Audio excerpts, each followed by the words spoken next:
Hello everyone, and welcome back to some more professional prep videos.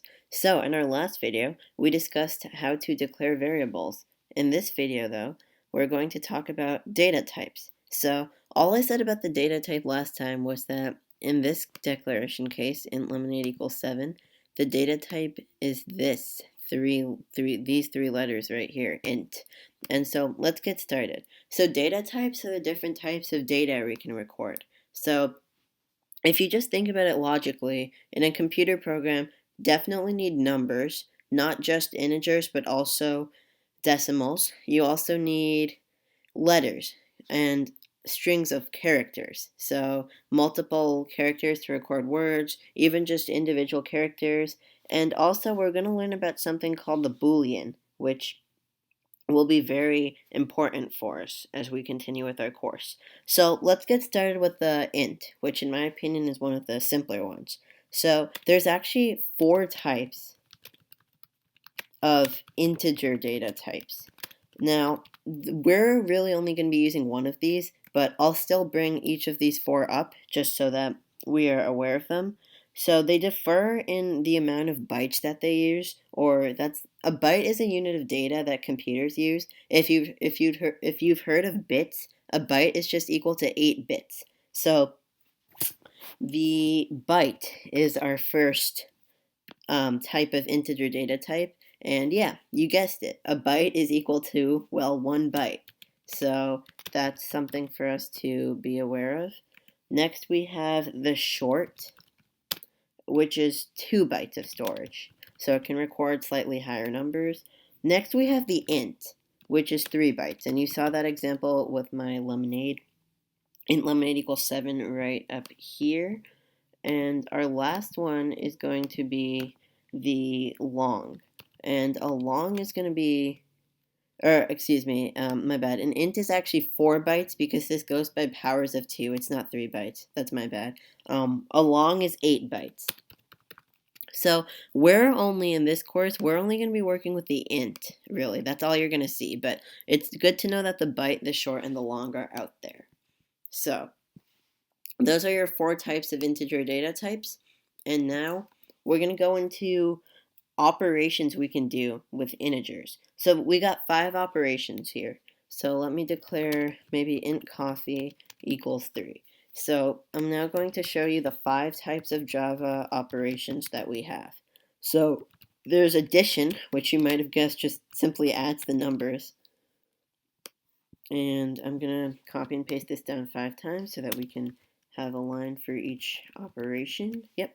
So here the plus, all the plus is going to do, and I'm just going to comment all of these out so they don't print anything for now.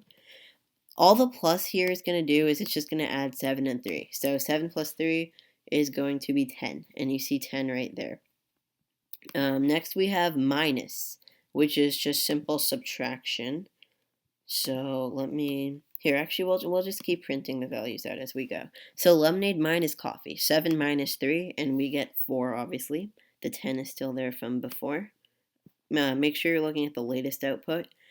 Our third operation is going to be multiplication, and that is also, there's nothing strange about that. It's just 7 times 3, which is going to be 21. So that is how multiplication works.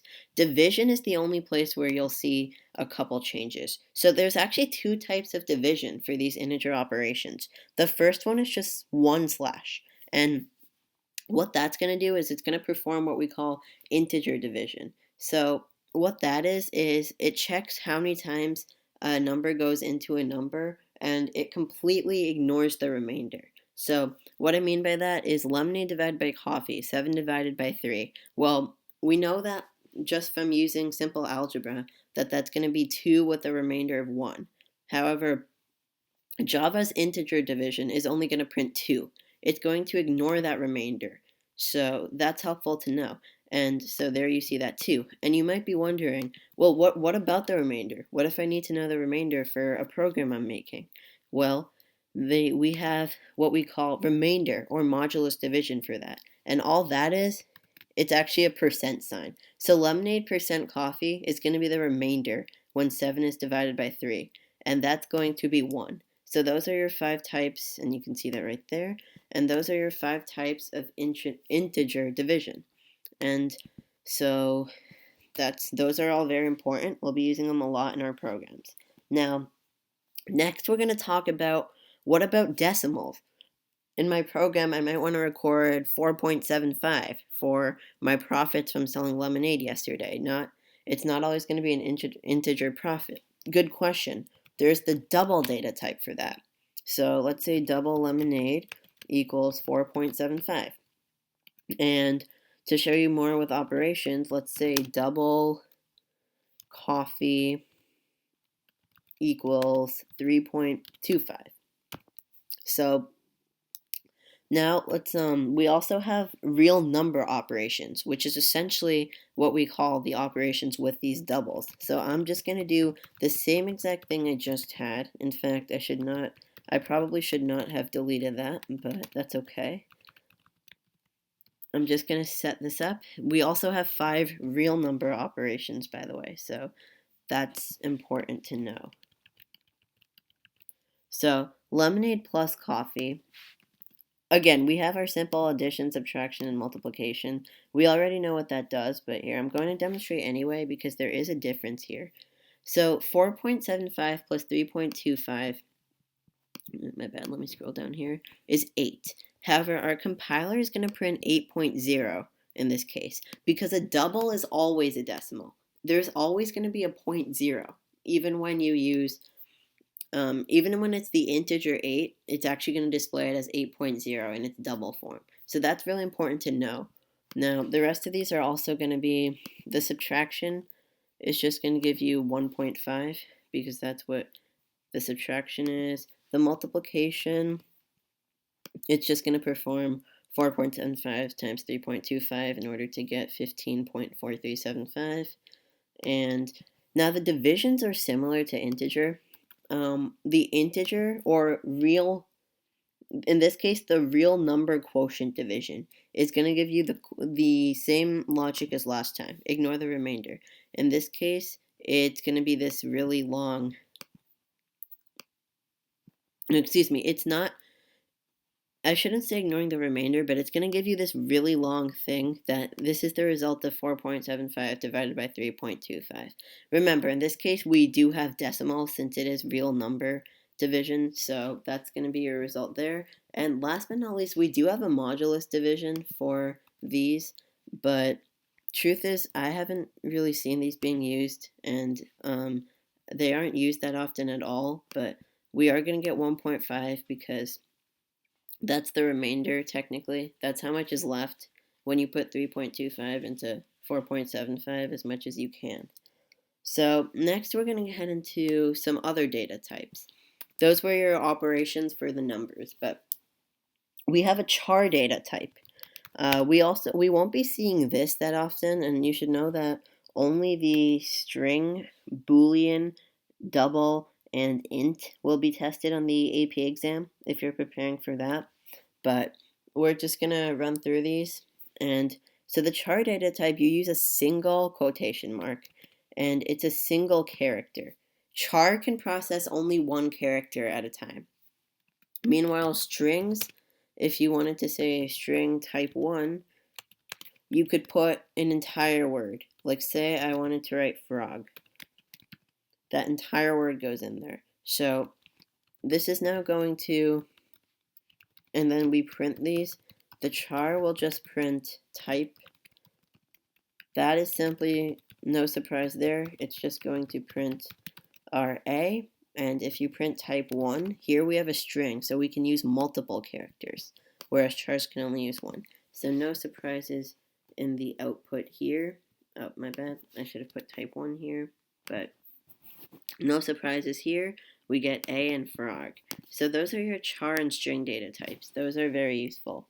I also want to cover string concatenation in this video, which is just where you add one string to another. So there are various ways of doing this. Say that we had a string type 2 equals toad. So now we can concatenate here, and it's just the Java uses the plus operator for string concatenation. The plus operator is what we call an overloaded operator, meaning that it has multiple uses, basically. It obviously is used to add numbers, as we just saw with the integer and real number addition. However, it also concatenates string, and string concatenation is just adding strings, essentially. So if we put that in, we're going to get frog toad. As you can see, it just adds these two strings, frog, and then it puts toad right next to it. I just wanted to cover some concatenation there because we will be using that later. So now, let's talk about the Boolean data type. This is the one that you might least expect, but it will prove vital. So Boolean, Boolean. Say we have type, and Boolean data types can only have two values, true and false.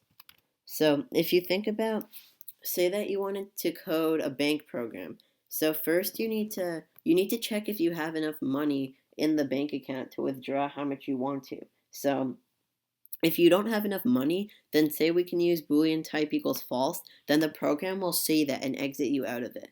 But if it's true, you do have enough money, then you can withdraw it. So that's where Booleans, we'll see that coming more into play later, but for now you should just know there's a Boolean data type and it can only equal false and true. And when you try to print it, it'll print true and false. Next we have constants. Now this is not, we covered the major data types. Constants are just numbers that don't change. So for example, pi, that's a classic constant. So the only way that we change this, you put the word final in front. So you should know final equals constant. That's an important concept. So final, and say the number pi is never going to change. It's always 3.1415, etc.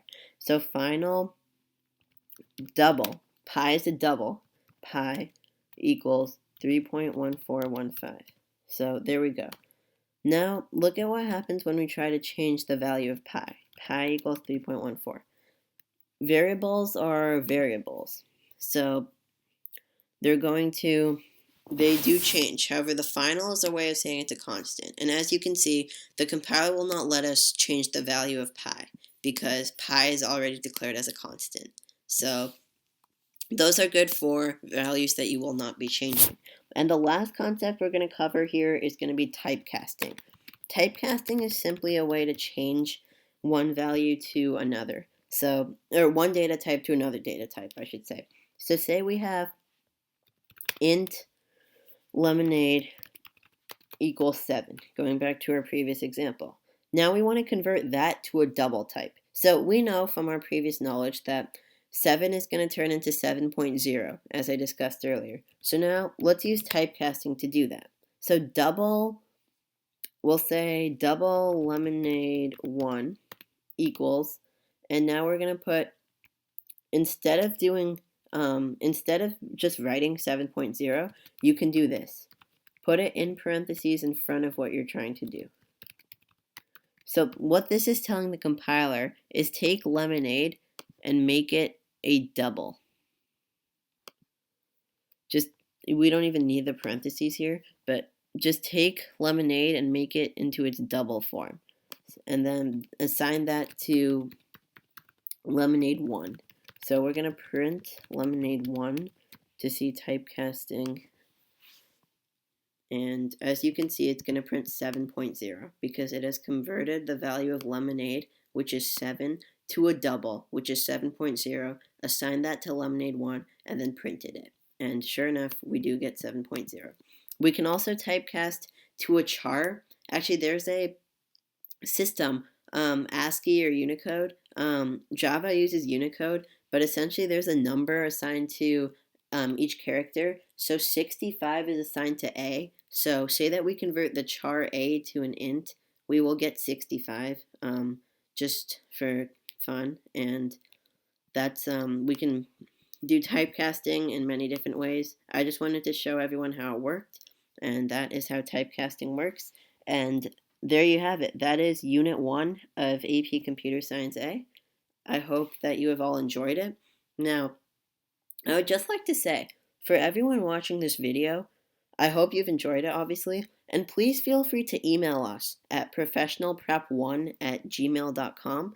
The link is in the email address is on our website, I should say. So please feel free to reach out to us and tell us what you want to see videos about. We're open to making videos for really anything, and we do want to expand this, like we said. So please feel free to tell us what you want to see a video about, and we will happily do it. Other than that, I'll see you guys next time for Unit 2, Using Objects. Have a great day, everyone. I'll see you next time.